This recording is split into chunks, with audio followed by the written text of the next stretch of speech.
We wanted to address and target those who speak different languages, like the consulates and the foreigners, says Voice of Palestine manager Ahmed Zaki. Our signal is reaching also Israel, and we have spots in Hebrew and Russian, and we hope to target Israeli public opinion. Efforts to publicize the push to make Palestine the 194th member of the UN have extended to the grassroots as well. A group of activists recently put this chair on a world tour, marking it as a place for their state's future UN ambassador. The idea came from a group of people, normal Palestinians, who always heard expression the seat in the United Nations. So we've decided to take the seat with us, made in Palestine, manufactured in Palestine, has the word Palestine on it, and to be handed over after a world tour to the Secretary General of the United Nations in New York. And on the streets of Ramallah, several dozen young college activists have begun handing out flags and flyers to spread the word about the UN strategy. We are now serious in this step, and we are working in the ground, preparing ourselves as a people. Palestinian Authority officials and activists are hoping that the media and grassroots campaigns will result in a record turnout for scheduled rallies of support.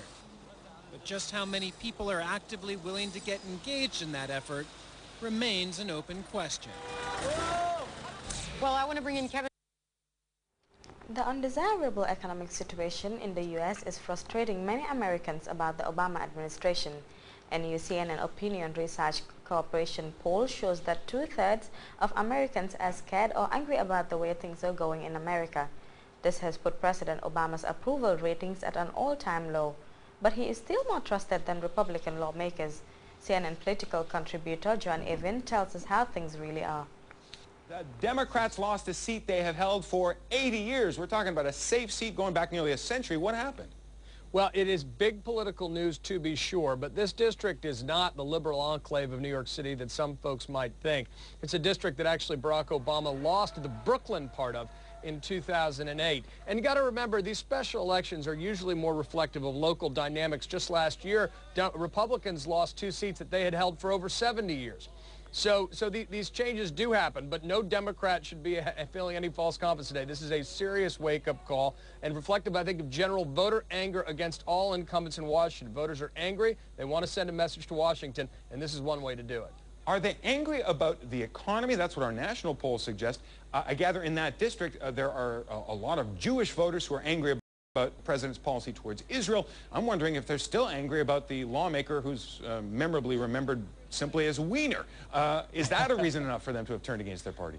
The answer is D, all of the above. I mean, it's certainly, the fact that Anthony Weiner resigned in such a disgraceful way left a bad taste in lots of people's mouths, the anger, feeling of betrayal at his actions in office. Second of all, the issue of Israel. It is a heavily Jewish district, and you had a curious circumstance where Bob Turner, who is Catholic, was running essentially accusing David Weprin, the Democratic candidate who is Jewish, of being insufficiently supportive of Israel.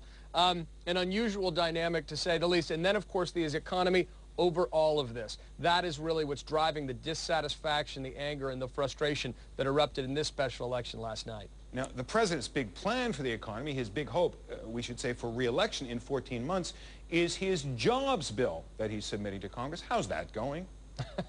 Well, the president gave a speech, and it was very well received by independents and swing voters in particular, because the heart of it was this: a bipartisan plan. Everything that was in it, it's a policy proposal, had been supported by both Republicans and Democrats in the past. Then the president came forward and said how he'd pay for it is with all closing tax loopholes or tax hikes. That went less well. This is far from DOA. I think there is a chance of summing this gaining traction, but the whole bill is not going to get passed. The question is what Republicans will be willing to work with the president on, and there are a lot of good ideas there they've supported in the past, like cutting the corporate income tax rate in exchange for closing loopholes, a public-private infrastructure bank. Those are ideas that should go forward, that clearly are supported by Republicans and Democrats in the past, and the vast majority of the American people. What folks are frustrated about is the kind of hyper-partisan gridlock that stopped any progress in Washington while people are suffering economically here at home. When you look at the big picture, when you look at the polls, are we Time seeing now the for a beginning second of the break. end We'll of be back with news on sports. ñoo indi xéewal yot nañ la bayil bu ma la waxee nga may tuddee nit ay nit dinaa la rey de bi dinaa la rey xaaral ma wax la waa baax gis nga ñii ma la tuddal nii fañ génnee raful pour joxe kétab lëmma kër kër goo xam ne dafa am 3 master bedroom. Amat kër ga fan la nekk. mu nga Diamond Estate nekk Old Yundum.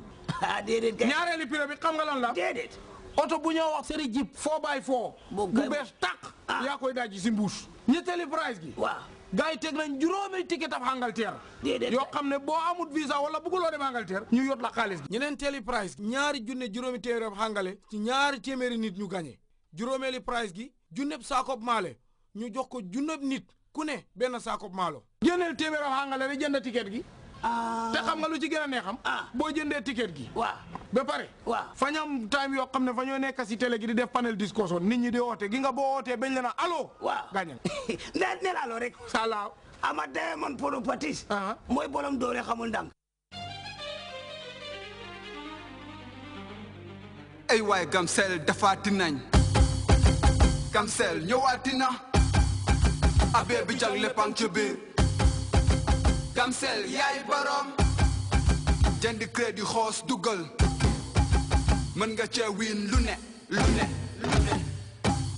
képp ku yeewoo Gambia. Gambia. may ma sa nopp ma dey la. a jëndal ñu scratch card bu Gamcel.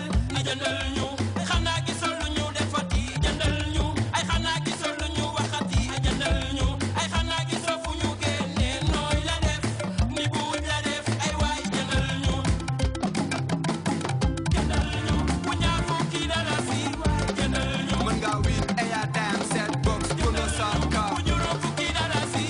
jëndal ñu mën nga wiin bidongi diwlin bu ñaar fukki litre saaku ceeb tele generator. bu téeméeri dalasi. jëndal ñu mën nga wiin juróomi téeméer. junni dalasi. juróom junni dalasi. fukki junni dalasi. jëndal ñu Gamcel yaay borom. Welcome back. Over now to news and sports. The Gambia Football Association Monday called a press conference at the GFA House in Kanifing to discuss the Gambia shock defeat by Namibia on September 3rd in Windhoek. The press conference, attended by Scorpions coach Paul Putt, team officials and officers of the National Sports Council, attracted journalists from various media houses including Grts Ndaibuso and Shina reports. Following on the senior Scorpions defeat in Windhoek, the Gambia Football Association called a press conference to dilate on the issues of the defeat that has put Gambia's qualification chances at a very low level. Initially, when the game was played and finished, we were just assuming as to the problems that happened in Namibia, that were just hearsay problems. But now that we have the delegation just before us, so we can ask them the questions that we were assuming were the problems that happened in Namibia. Attended by Scorpions team officials and representatives of the Ministry of Youth and Sports, Coach Paul Putt chose his words carefully but was never going to go hiding, describing the defeat in Windhoek as one of Gambia's worst games ever played under his supervision. It was a combination of understrength, team and weakness. We were all embarrassed by the results because we were expecting more. But what I saw there, I never saw it before as a coach in my career for 20 years, because it was a complete off day of the team. You cannot mention one name who was playing on a certain level except our goalkeeper, Padembo. Other players were far below their level. It was like their legs were cut off during the game. When football misfortunes befalls, teams often question of whether or not the coach should go, and it was no different in this case. Paul Putt's response to suggestions by some section of the media for his resignation was simple, and the Belgian defiantly made his position very clear. No team in the whole world is unbeatable. And we have to view this defeat as something happened by nature.